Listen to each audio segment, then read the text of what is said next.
Manhã da Piedade de volta ao vivo aqui na sua TV Horizonte. Agora é hora de notícia, é hora de informação. Vamos voltar na redação da Rede Catedral de Comunicação Católica, onde está o repórter André Cristino, ele que vai atualizar para nós agora os números da Covid-19 em Minas Gerais. André, quais dados você tem para gente? São dados positivos não, viu, Cília? Deus. Minas Gerais passou a triste marca de 6 mil mortos por Covid-19. Já são 6.009 vítimas no estado, 74 delas confirmadas de ontem para hoje. Ao todo, já são 242.533 casos confirmados da doença. Na terça-feira, eu disse que apenas 13 municípios de Minas ainda não tinham nenhum caso registrado. Esse número caiu para 11, ou seja, 842 municípios de Minas Gerais já confirmaram pelo menos um caso de coronavírus. Tá certo. André, muito obrigada mais uma vez e até a próxima. Tchau, tchau. Vamos continuar cuidando, hein, gente? Tomando todas as medidas de proteção, de higiene, medidas de segurança aí para evitar ainda mais a proliferação, contaminação pelo coronavírus.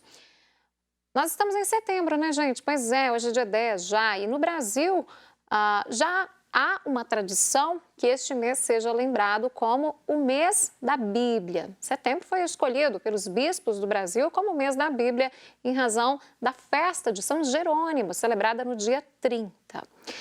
São Jerônimo, né, que viveu entre os anos de 340 e 420, foi o secretário do Papa Dámaso e, por ele, encarregado de revisar a tradução latina da Sagrada Escritura. Bom, essa versão latina feita por este santo recebeu o nome de Vulgata, que em latim significa popular, né? E o trabalho, então, e referência nas traduções da Bíblia até nos dias atuais. A gente pode ver isso até hoje.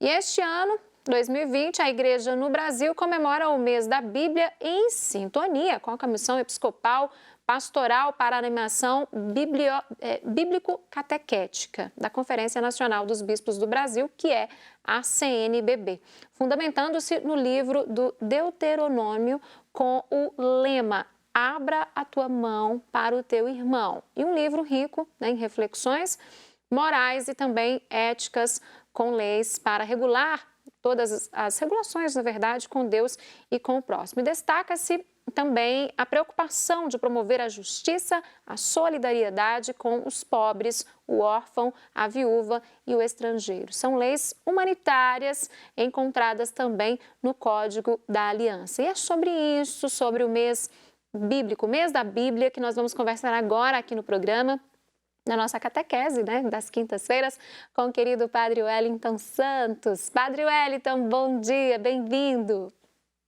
Bom dia, Cília, obrigado pela acolhida, é uma alegria, né, nós estarmos juntos, né, para falar um pouquinho da catequese, deste mês da Bíblia, que é realmente muito importante. O mês de setembro é oportunidade para todo mundo dar mais atenção à Sagrada Escritura, à Palavra de Deus. Pois é, eu tentei contar um pouquinho da história aí, de dedicação desse mês à Bíblia, né, padre? O senhor me corrija se eu tiver falado alguma coisa errada. E eu queria que o senhor falasse também um pouco da importância de ter um mês aí dedicado exclusivamente para a gente fazer os estudos bíblicos, né, para pensarmos na importância da Bíblia. Isso, Cília, você falou exatamente. E, de fato, os meses de setembro, sempre por inspiração e orientação da CNBB, todas as comunidades de fé, os cristãos católicos são chamados a fazer uma experiência de maior intimidade com a Palavra de Deus. Você citou aí, né, os círculos bíblicos, que são momentos muito marcantes na vida das famílias, em que são chamados a pegar, a meditar a Palavra de Deus, a trazer essa Palavra de Deus, né, para a vida, para o dia a dia. E, como bem lembrado, este ano, né, para o mês da Bíblia, nós somos chamados a uma reflexão mais aprofundada sobre o livro do Deuteronômio. Como, né, já bem disse, temos como lema, abre tua mão para o teu irmão. Isso é uma citação do Deuteronômio, capítulo 15, lá no versículo 11. Então, dá para nós um pouco como que é a temática, o que a gente precisa refletir, e aí a gente vai reconhecendo como é importante ler a Sagrada Escritura, pensar lá, né, no contexto, nos seus autores, e trazer isso para a nossa realidade. É um pouco para a gente pensar assim, olha, como os autores de lá, falando sobre a aliança com Deus, se unem conosco neste tempo para a gente poder pensar como Deus se revela, como Deus, né, faz aliança conosco neste tempo. De fato, é muito importante, né? Vale a gente ter a Sagrada Escritura sempre em mãos para poder aí alimentar e aquecer o nosso coração. É importante, então, nós criarmos o hábito de ler a Bíblia diariamente. Seria esse o caminho para termos mais conhecimento sobre esse livro tão importante, padre? Exatamente, Cília. É um hábito que a gente precisa criar, né? A gente escuta a palavra de Deus toda Eucaristia que a gente vai. E em muitas das nossas orações tem um trechinho da palavra de Deus. Então a gente tem consciência da necessidade de ter esse hábito de ler a palavra de Deus. Quando se olha, né, tem aqui a Bíblia, a tradução da CNBB, é um livro grosso, né, se a gente olhar a quantidade de páginas. Mas é um livro que deveríamos igualmente, pelo menos uma vez na vida, lê-lo inteiro, né, para poder entender toda a história da revelação de Deus que vem salvar seu povo. Então, buscar ter esse hábito de leitura diária e algo que é muito rico, né, pela palavra de Deus, é porque cada vez que a gente vai a um livro, a um trecho ali, um pequeno texto bíblico, é sempre uma novidade, porque vai falar de forma diferente, né, para aquilo que a gente vive no tempo em que a gente está buscando essa leitura. Então, vale muito a pena a gente criar esse hábito porque alimenta a fé. Padre, tem uma pergunta aqui da telespectadora Arlinda Sim. Soares, aqui da capital, aqui de BH. Ela está dizendo que gosta de ler a Bíblia, mas tem muita dificuldade na interpretação. E ela quer uma dica, então, para entender mais, interpretar melhor o que ela lê na Bíblia. Então, esse é um dos grandes bloqueios que a gente tem para poder tomar um texto bíblico e interpretá-lo, que realmente algumas passagens exigem um conhecimento do contexto, alguns elementos que é apresentado ali no texto para a gente entendê-lo melhor.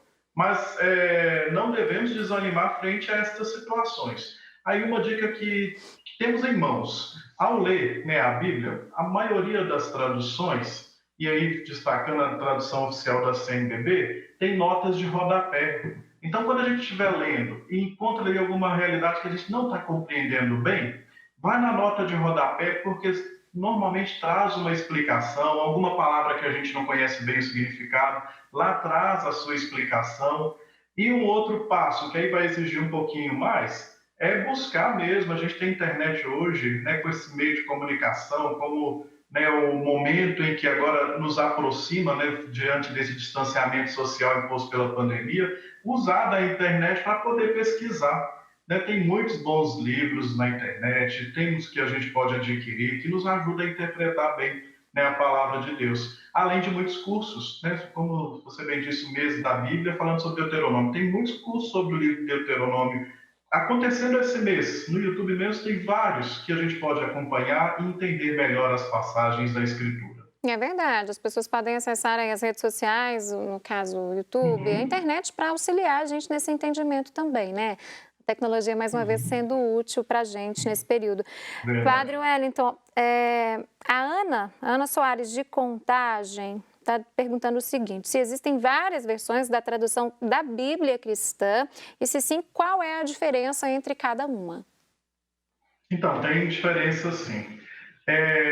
Tradução, a gente entender assim, olha, dos textos originais, algumas traduções vão depender um pouquinho da interpretação de quem está traduzindo. Aham, Então, quando a gente pega, em suma, sim, o texto é o mesmo. A gente vai encontrar quase, assim, numa totalidade, a mesma informação, mas vai ter algumas nuances, algumas diferenças, algumas palavras, né, que são colocadas de acordo com também a temática, né, da tradução que a gente tem. Aí a recomendação é que a gente busque uma tradução que esteja ligada, que seja traduzida direto do original, como a nossa, da CNBB, mais uma vez nossa, porque tem até a participação do nosso arcebispo, Dom Valmor, né, para a tradução, uma tradução que busque lá do original trazer informação para o nosso tempo. Aí, certo que a linguagem vai mudar. E até para falar mais uma questão, a tradução oficial da CNBB traz os textos tal como a gente escuta na liturgia. Então, ajuda muito na compreensão. Aí só para poder falar para a Ana, tem mesmo essas diferenças, mas são pequenas, né? De algumas palavras, a gente vai encontrar em vários lugares da Bíblia, mas não muda muito o sentido. É questão de palavras. O padre, o José Matos, aqui da capital, quer saber quais são as notícias que temos das primeiras escrituras bíblicas. Pergunta difícil essa, hein, padre? É verdade, mas dá para poder a gente entender assim, olha, a Bíblia ela foi escrita no contexto do povo de Israel que se estabeleceu na Terra Prometida e começa a contar a sua história. Aí tem o Pentateuco, os 5 primeiros livros de Gênesis, Êxodo, Números e etc. Então, vamos entender assim, as primeiras notícias estão lá na origem do povo de Israel, que para contar a sua história. E como Deus se revelou nessa história, como Deus criou, como Deus conduziu a terra prometida, como Deus constituiu o povo de Israel como nação forte.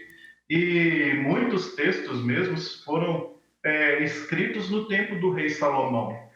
Muitos salmos, a gente escuta assim, o salmo do rei Davi, no tempo do rei Davi. Então, as primeiras notícias a gente dizendo dessa perspectiva está lá, na origem do povo de Israel, que conta a sua história e como Deus interviu, né, neste caminho da história do povo de Israel. Lá no site da Arquidiocese também sempre tem informações, né, sobre Sim. encontros, para as pessoas entenderem mais sobre a Bíblia. Agora não Uhum. presenciais, né, virtuais, mas é só acessar É, arquidiocesebh.org.br que as pessoas vão encontrar mais informações lá também, né, padre? sim, sim. Padre Wellington Santos, Até, pode falar, sim. desculpe, pode complementar. Não, eu só ia dizer que essas informações até facilitaram, porque por ser virtual, a gente, de nossa casa, do nosso cotidiano, a gente consegue fazer uma boa formação bíblica agora. É verdade. Então não tem porquê, não tem desculpas. Uma última Uhum. pergunta, padre. No caso de quem tem crianças em casa, como estimular essas crianças a adquirir esse hábito de leitura da Bíblia? Então, aí eu aconselho ter aquela Bíblia para criança. Tem a Aham. Bíblia com uma tradução infantil. Não é a Bíblia toda, porque a Bíblia são muitos textos, mas traz alguns elementos importantes e costuma ter imagens. Criança, né, isso ajuda muito para ela, na pedagogia dela, para ela entender nessa história. Então, desde criancinha, já dar uma Bíblia para criança já ajuda muito, porque ela vai ter curiosidade. Aí depois, com a maturidade, ela vai passar dessa Bíblia infantil para a Bíblia que a gente usa e aprofundar ali neste estudo, na experiência com a palavra de Deus. E o exemplo também dos pais é extremamente importante, né, padre? Exatamente. Se os pais não leem, não rezam, aí como, né, que a gente vai ter crianças que vão buscar ter essa fé? Então os pais realmente precisam dar o testemunho. Tem que dar o exemplo. Padre Wellington Santos, hoje é a nossa última participação ao vivo no Manhã da Piedade. O programa começa a ser reprisado a partir da segunda-feira. E eu fico tão feliz porque a nossa catequese começou às sextas-feiras, depois nós fomos para as terças, voltamos após a pandemia às quintas-feiras e o projeto cresceu, né, padre? Exatamente, Síria. É um momento tão marcante que a gente parar para poder conversar, falar sobre a catequese e agora a oportunidade, né, de ter um programa para falar sobre essa catequese. Cresceu mesmo o projeto e, de fato, é importante a gente parar para partilhar sobre elementos que fundamentam a nossa fé. Já agradeço por estes momentos felizes desde o início, praticamente. Hoje eu estava escutando aí mais cedo, são 2 anos de programa,2 anos, quanto então já aprendizado, é. é verdade. Então, olha quanto tempo e quantas coisas boas nós partilhamos neste período. Né? Gratidão a você, porque tem algo que é muito marcante que eu tenho assim nessa catequese, é porque a nossa conversa flui com uma naturalidade que é indizível. Né? Ai, E é como tão que há gostoso. essa afinidade e a gente consegue levar o programa muito rápido. Assim, eu vejo o tempo passando muito rápido porque você consegue me ajudar a conduzir muito bem. Eu que agradeço, aprendi muito com o Padre Wellington nesse período aqui de catequese, e o Padre Wellington, como ele disse, vai ter um programa, gente, a catequese vai virar um programa do Padre Wellington aqui na grade da programação da TV Horizonte. Em breve vocês terão mais informações. Padre Wellington, que Deus continue iluminando a jornada do Senhor, que seja um sucesso esse novo programa. Sou muito grata por todo o aprendizado, viu?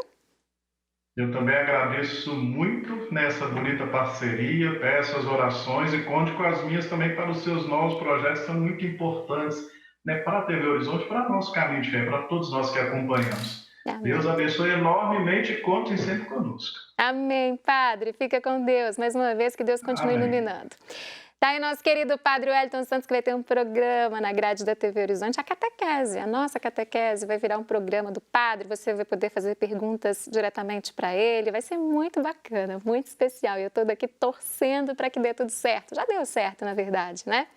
E agora a gente vai para um rápido intervalo, porque no próximo bloco tem dicas de moda. Hoje eu estou usando estampa, uma roupa estampada. Você gosta de estampas? Tem medo de usar? Tem dúvidas? Tem curiosidade sobre combinações? Então fique conosco, é daqui a pouquinho.